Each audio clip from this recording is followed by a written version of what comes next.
The Shetland Islands have been on my list of places I've wanted to visit for a very long time. From the vast expanse of remote landscape to the huge variety of bird life that resides here and visits throughout the year. In this video, I'm going to be showing you my favourite wildlife highlights from this trip. Welcome to the Shetland Islands.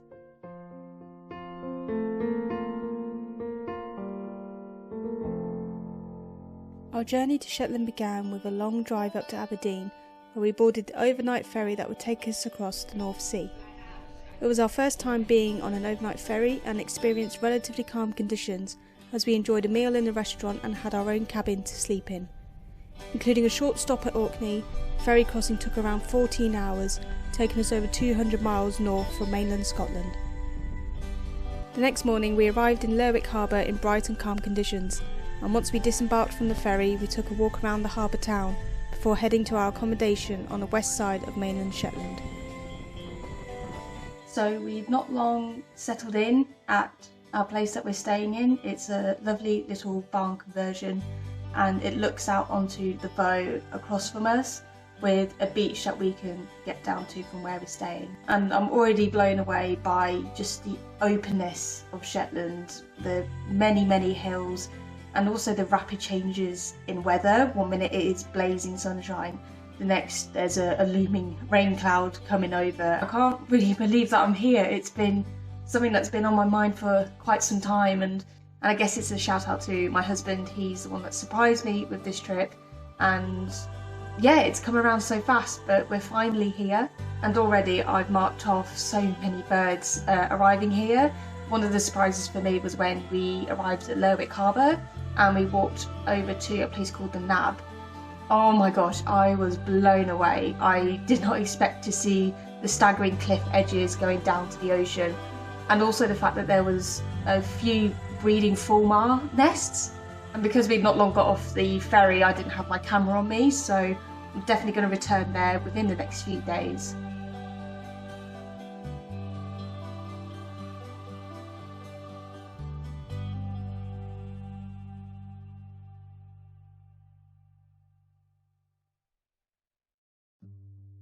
One of the species I was keen to find and record was the pods of killer whales that can be seen around Shetland's coasts.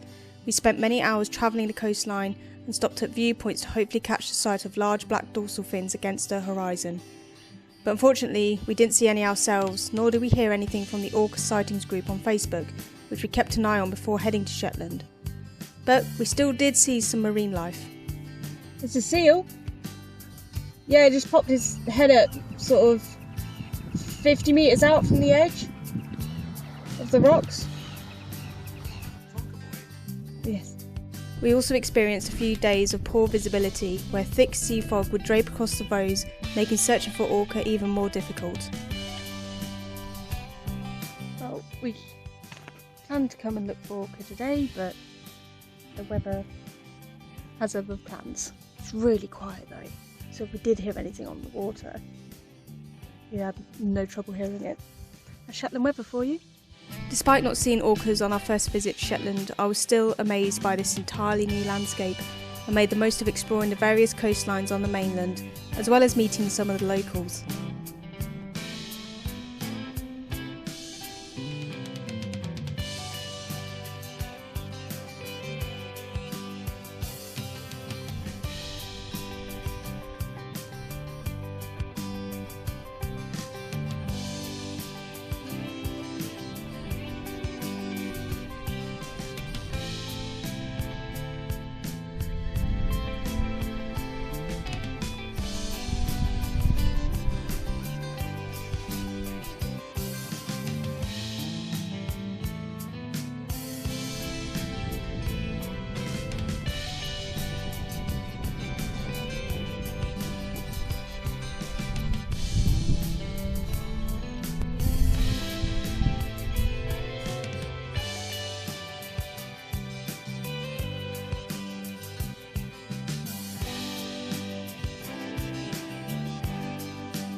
With my camera now in hand, we headed back to the Nab, where I got to see the fulmars dotted along the sheer cliff faces. Throughout this trip, I became more and more fascinated by these birds. At first, most people might assume them to be a gull, but they are in fact more related to albatrosses, which is more evident in their stocky bodies and stiff wings, allowing them to glide effortlessly against the strong wind gusts.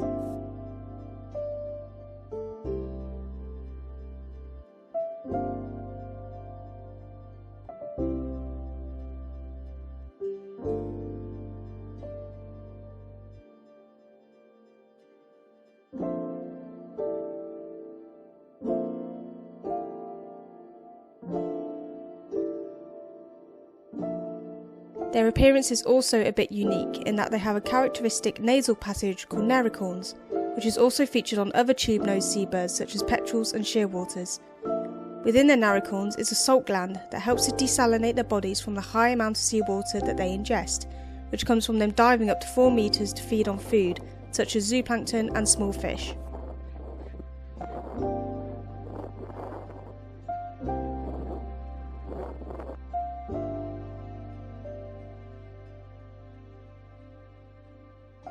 Another place which had fulmars in large quantities was at Sunberg Head on the southern tip of Shetland. Once again, the landscape was stunning and I got to see fulmars closer than I ever had before.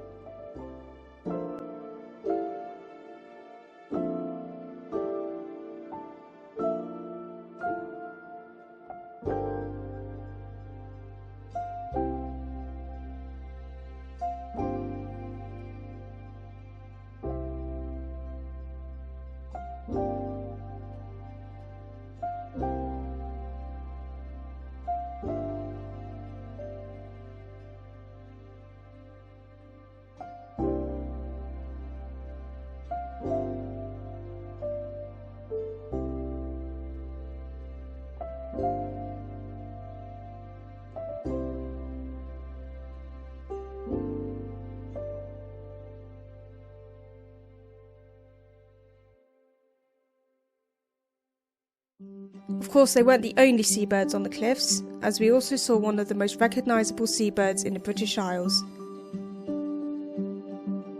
the Atlantic puffin.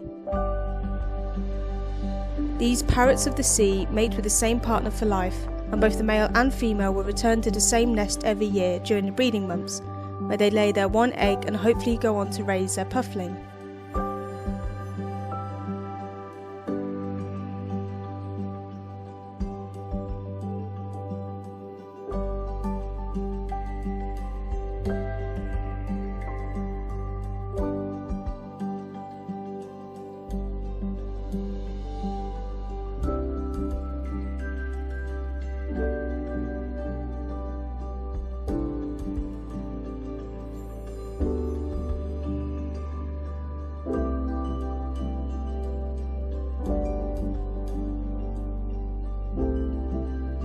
Shetland is notably one of the best locations for seeing a wide variety of birds, and it certainly proved that point with the encounters I had with a number of species.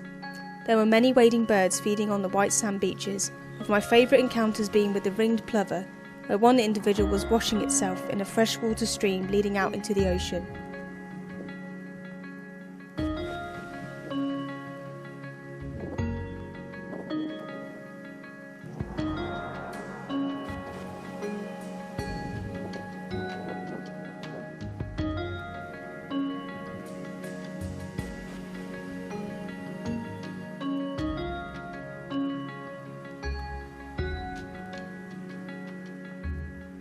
I also got to see a couple of lifers, one of which was the Arctic skua, an elegant looking bird but often referred to as the pirate of the sea, as it often steals food from other seabirds.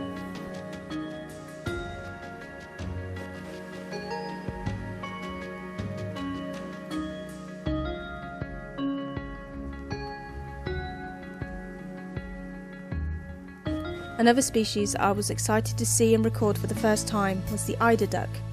From the month of June, the males, immature and non-breeding eider ducks leave the safety of the shoreline and head out to the open ocean to molt, with the females molting later on in the year. Although the females don't have the bright white and black plumage of the males, I still found them to be beautiful in their own right.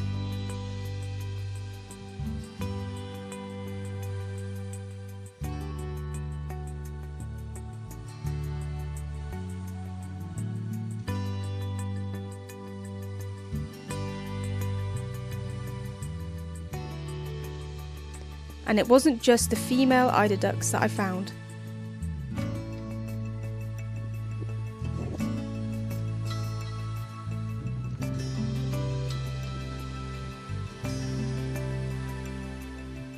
The ducklings gather together to form creches, which is looked after by multiple females, where they spend most of their time feeding on small crustaceans and mussels, a key part of an eider duck's diet.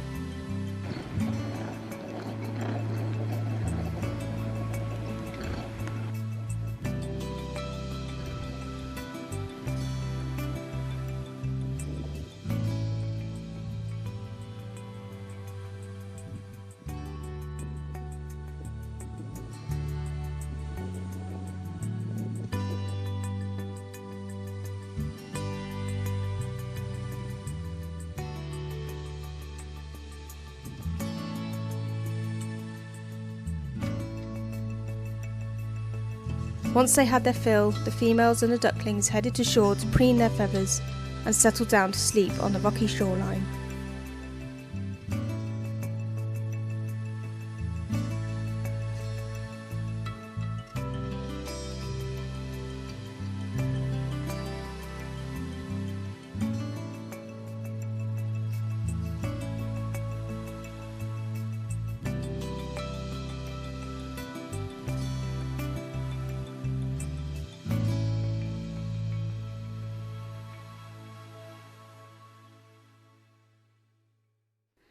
My favourite experience from our trip to Shetland was on our last full day before heading back home.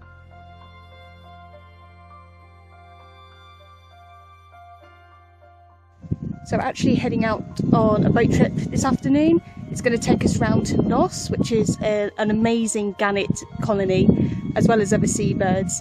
So it's going to be our only time out on the water besides going on the ferry from Aberdeen and back. And yes, very much happy that the sun is out again after quite a few days of just overcast, grey and wet conditions. So yeah, let's get on the road.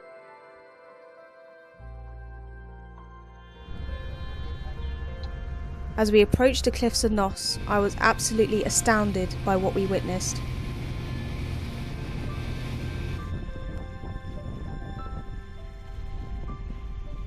With the smell of guano filling the air around us and their calls echoing around the cliff faces, I was in absolute awe throughout the whole experience, one that will be difficult to forget.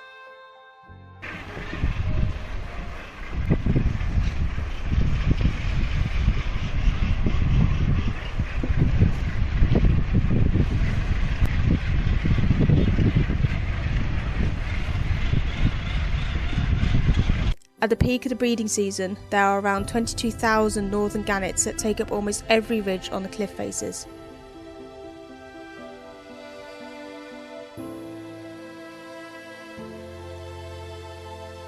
As well as breeding adults, there were clusters of younger gannets that would have been in their third or fourth year moulting their dark brown plumage.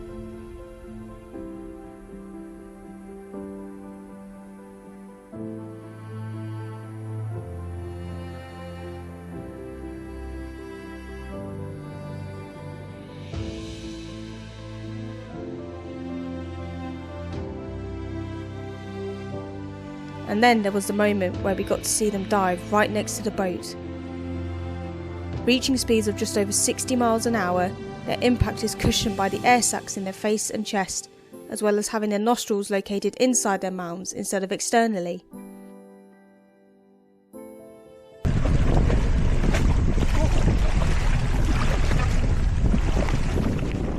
Following shortly after that, the gannets then proceeded to fly alongside the boat, once again leaving me in awe at these magnificent seabirds.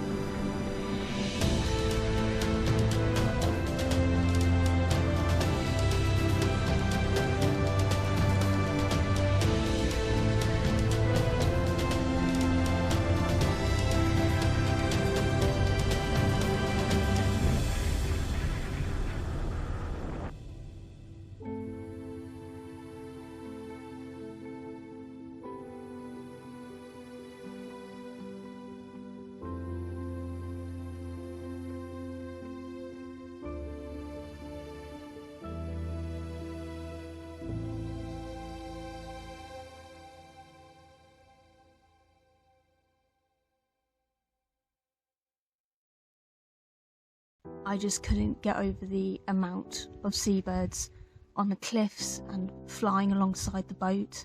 When it came to taking the pictures of the gannets around the boat and diving off the cliffs, I was just I didn't know where to look for half the time. There was just birds calling from all around us, and you didn't quite know where they were going to dive either, so I just aimed my camera into the water and hoped for the best. And looking back on some of the pictures, I really like how some of them turned out.